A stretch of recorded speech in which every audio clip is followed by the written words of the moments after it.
Sir GST में place of supply chapter में एक छोटा सा सर्कुलर इशू करके गवर्नमेंट ने क्लैरिफिकेशन दिया है सेक्शन 10(1)(ca) के लिए। किसके लिए सर? यहां section 10(1)(ca) place of supply determination की बात कहां होती है? आईजीएसटी एक्ट में। प्लीज ध्यान रखिएगा, हम यहां पर किसका रेफरेंस ले रहे हैं? आईजीएसटी एक्ट 2017 का। यहां प्लेस ऑफ सप्लाई डिटर्मिनेशन के लिए 4 सेक्शन है, गुड्स के लिए 2 सेक्शन 10 और 11 एंड सर्विसेज के लिए 2 सेक्शन 12 और 13। आप अगर सीए में इंटर के स्टूडेंट हैं तो चारों सेक्शन पढ़ने हैं आपको, 10 भी, 11 भी, 12 भी, 13 भी, जिसकी कंप्लीट सीरीज मेरी यूट्यूब पर अपलोड होगी प्लेस ऑफ सप्लाई चैप्टर की।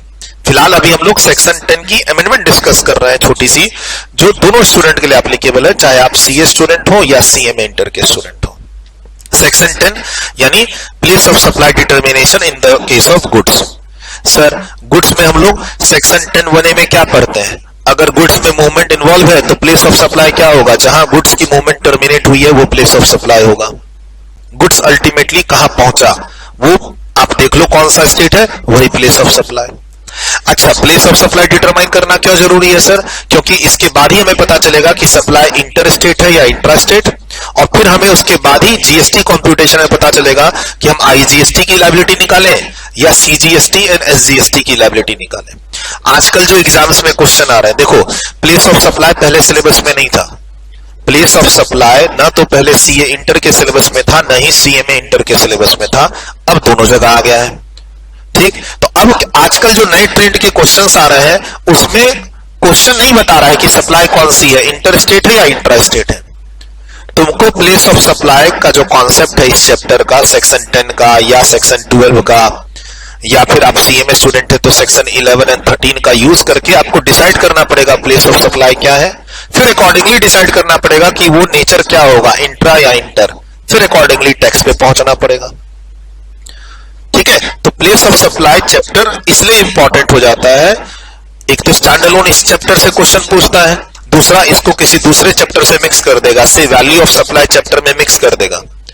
वैल्यू तो निकाल ली, अब जीएसटी कंप्यूट करते समय कौन सा जीएसटी निकालें, आईजीएसटी निकालें या सीजीएसटी एसजीएसटी निकालें? उसके लिए क्या जानना जरूरी होगा, इंटर स्टेट या इंट्रा स्टेट, और उसके लिए क्या जानना जरूरी है, प्लेस ऑफ सप्लाई। तो place of supply in that manner important हो जाता है। स्टैंड अलोन क्वेश्चन भी आ सकता है, किसी दूसरे चैप्टर से मिक्स होकर भी क्वेश्चन आ सकता है। ऐसे क्वेश्चंस के लिए तैयार रहें। सर 10(1) में हम लोग देखते हैं अगर गुड्स में मूवमेंट इन्वॉल्व है तो 10(1)(a) में चले जाइए। फिर बी बोलता है bill to ship to model, order mister A ने दिया और डिलीवरी मिस्टर सी को देनी है, तो कहता है मिस्टर ए का जो आपका प्लेस ऑफ बिजनेस है वही प्लेस ऑफ सप्लाई होगा bill to ship to model में। अगर हमें किसी से डायरेक्शन आया है, हमें गुजरात से किसी पर्सन ने ऑर्डर दिया, डायरेक्शन देके बोला इसको कोलकाता डिलीवर कर दो, तो Kolkata West Bengal place of supply नहीं होगा, गुजरात होगा। ऐसा कौन कहता है? 10(1)(b। अच्छा 10(1)(c) में हम लोग क्या पढ़ते हैं कि अगर गुड्स में मूवमेंट इन्वॉल्व नहीं है तो फिर सप्लाई करते समय गुड्स की लोकेशन ही क्या होगी, प्लेस ऑफ सप्लाई। फिर एक नया पॉइंट आया जो आपको क्लास में पढ़ा है, 10(1)(ca।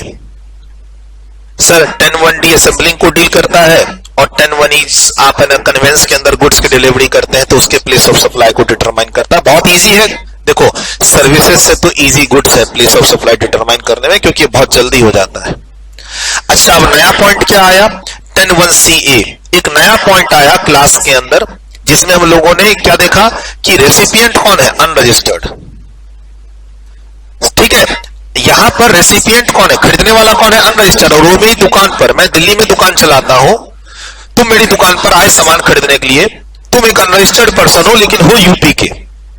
तो हम लोगों ने क्या डिसाइड किया कि सर अगर तुम यूपी से, तुम एक बायर हो, तुम दिल्ली घूमने फिरने आए, मेरी दुकान पर पहुंच गए सामान खरीदने के लिए, तुमने सामान खरीद लिया मेरे यहां से। अगर मैंने तुम्हारा एड्रेस वहां नोट कर लिया कि तुम यूपी के हो, बिल इशू करते समय मैंने लिख दिया कि मिस्टर ए कहां से आया, यूपी से आया, वो मेरी दुकान से सामान ले गया। जैसे ही मैं वहां पर यूपी लिख दूंगा, सर प्लेस ऑफ सप्लाई हो जाएगा यूपी और वो सप्लाई हो जाएगी इंटर स्टेट। पहले ऐसा नहीं था, पहले हम लोग 10(1)(c) में जाके उसको इंट्रा बोलते थे। तो 10(1)(ca) करके एक नया पॉइंट आया, मेनली ये किसको कैच करने के लिए आया था, ओवर द काउंटर सेल के लिए, कि लोग नेबर स्टेट में चले जाते हैं सामान खरीदने के लिए। जैसे मान लो मैं नोएडा रहता हूं, मुझे एसी खरीदना है, तो मान लो मुझे दिल्ली में एसी का प्राइस है ना, मैं दिल्ली ऐसे ही घूमने गया संडे वगैरह, या एसी का वहां प्राइस मैंने अच्छा लगा, कॉम्पिटिटिव लगा, मैंने वहीं खरीद लिया। खरीदते समय वहां एड्रेस मैंने नोएडा यूपी लिखा दिया। वो जब बिलिंग विलिंग करते हैं तो सर अगर बिलिंग करते समय आप एक अनरजिस्टर्ड रेसिपिएंट हैं, बिलिंग करवाते समय अगर आपने अपना एड्रेस लिखवा दिया है, स्टेट लिखवा दिया है, तो प्लेस ऑफ सप्लाई वही होगा। यानी मैं दिल्ली में गया शॉपिंग करने, सामान खरीदा, अपनी गाड़ी में रखा, लेकिन वहां एड्रेस लिखा दिया नोएडा यूपी, तो place of supply Noida UP होगा। अगर रेसिपिएंट अनरजिस्टर्ड है, बायर अनरजिस्टर्ड है, तो 10(1)A में मत जाना, 10(1)C में मत जाना। ऐसा कौन कह रहा है? 10(1)CA। ठीक, और उसके बाद बेसिकली बोलता है कि जो एड्रेस वहां पर लिखाया गया है, स्टेट जो लिखाया गया वही प्लेस ऑफ सप्लाई मान लेना अनरजिस्टर्ड सप्लायर के केस में। अब यहां एक क्लैरिफिकेशन आ गई। क्लैरिफिकेशन क्या आई कि सर सामान खरीदते समय मैंने बोला कि बिलिंग तो मेरे नोएडा एड्रेस की करो, लेकिन डिलीवरी करना मेरे ना कहीं और किसी और लोकेशन पे से एमपी में करना, राजस्थान में करना। तो सर जरूरत नहीं थी। हालांकि अब देखो, अगर आप डिलीवरी एड्रेस राजस्थान लिखा रहे हो तब तो 10(1)A में ही कवर हो जाना है, ठीक है। लेकिन अब सर्कुलर की जरूरत क्यों पड़ी? क्योंकि हम अनरजिस्टर्ड पर्सन के केस में 10(1)A में जा ही नहीं सकते हैं। अगर बायर अनरजिस्टर्ड है तो 10(1)CA के अंदर ही आना पड़ेगा। अब अनरजिस्टर्ड है वो, मान लो मेरी एक पोर्टल है, पोर्टल पर वो बायर जो है बिलिंग बोल रहा है, बिलिंग एड्रेस ले लो महाराष्ट्र का, लेकिन गुड्स की डिलीवरी करो यूपी में। तो कहता है अगर बिलिंग एड्रेस और डिलीवरी एड्रेस डिफरेंट हो तो फिर प्लेस ऑफ सप्लाई कैसे निकालेंगे अनरजिस्टर्ड बायर के केस में?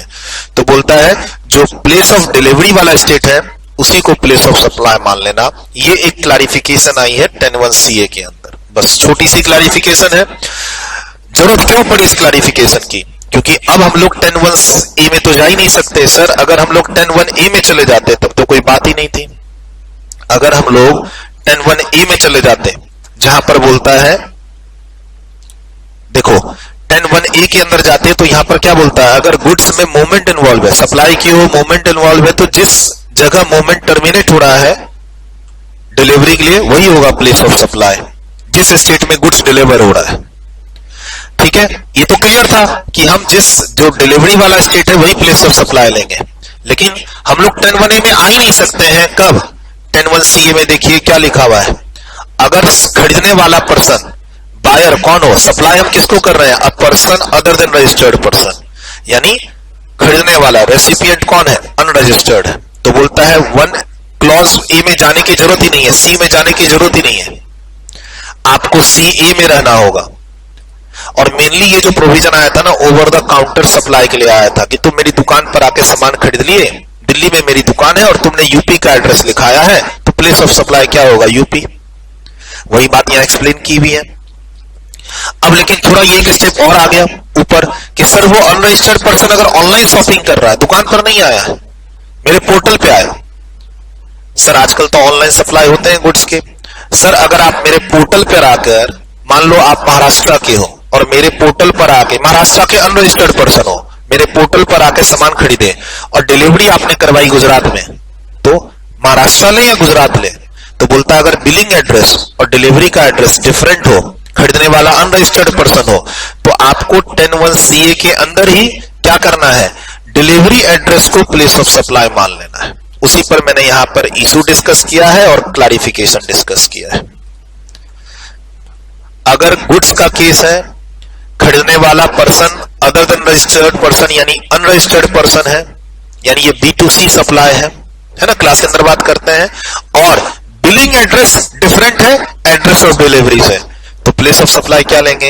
Address of delivery. यही काम हम लोग 10(1)A में करते थे, लेकिन अब 10(1)A में तो जा नहीं सकते हैं क्योंकि B2C सेलर सामने वाला अनरजिस्टर्ड है। तो एक नई सर्कुलर के थ्रू क्लैरिफिकेशन आ गई। बस ध्यान रखना इस छोटी सी अमेंडमेंट का। और प्लेस ऑफ सप्लाई चैप्टर में कोई अमेंडमेंट नहीं है, इसके अलावा जो मैंने रिसेंटली इनकॉर्पोरेट की हो मई-जून 2025 के एग्जाम्स ऑनवर्ड्स के लिए।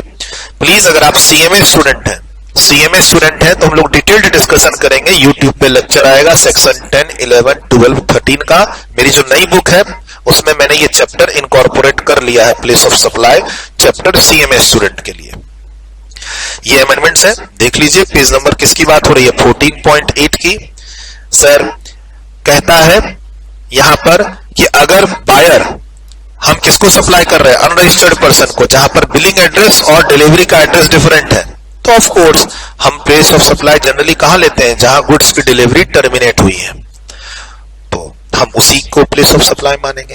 तो ये सर्कुलर का रेफरेंस। सर एग्जाम में सर्कुलर नंबर याद करना है? नहीं, याद नहीं करना है सर्कुलर नंबर। सर इस पे कोई क्वेश्चन? हाँ, अगर आप मेरे जीएसटी की सीरीज है, सीरीज ए में 35 सेट है और सीरीज बी में 30 सेट है, आप मेरे सीरीज ए में आओगे ना, पेज नंबर A3.6 में, चाहे आप सीए स्टूडेंट हो या सीएमए स्टूडेंट हो। फिलहाल अभी हमने सीएमए स्टूडेंट्स के लिए सीरीज इशू करना बाकी है, तो आपको क्या करना है, मेरे सीरीज ए में आना है, उसके पेज नंबर A3.6 में। तो यहां आपको वो क्वेश्चन मिल जाएगा जो आपके एग्जाम्स में आ सकता है और जिसमें अमेंडमेंट का इंपैक्ट ले लिया गया है। लिखा हुआ है देखिए, place of supply recent amendment, और हो सकता है हूबहू ये क्वेश्चन आपके एग्जाम में आ जाए। क्या है इसमें, एक पर्सन है जो अनरजिस्टर्ड है, उसने पोर्टल पर एक सामान का ऑर्डर दिया, बिलिंग एड्रेस उसने महाराष्ट्र दिखाया, बट डिलीवरी का एड्रेस उसने यूपी दिखाया, तो of course place of supply क्या लेंगे, यूपी लेंगे। उससे रिलेटेड प्रोविजन का रेफरेंस है, ये भी प्रोविजन है, ये भी प्रोविजन है। ये जो नया जीएसटी सर्कुलर का क्लैरिफिकेशन है, ये है वो, ठीक। उसके बाद फाइनल डिसीजन क्या है, आंसर यूपी होगा प्लेस ऑफ सप्लाई। सर 3 से 4 मार्क्स में क्वेश्चन आ सकता है आपका। इस क्वेश्चन से सेक्शन 10(1)(c)(a) का कंप्लीट प्रिपरेशन हो जाएगा, ठीक। चलिए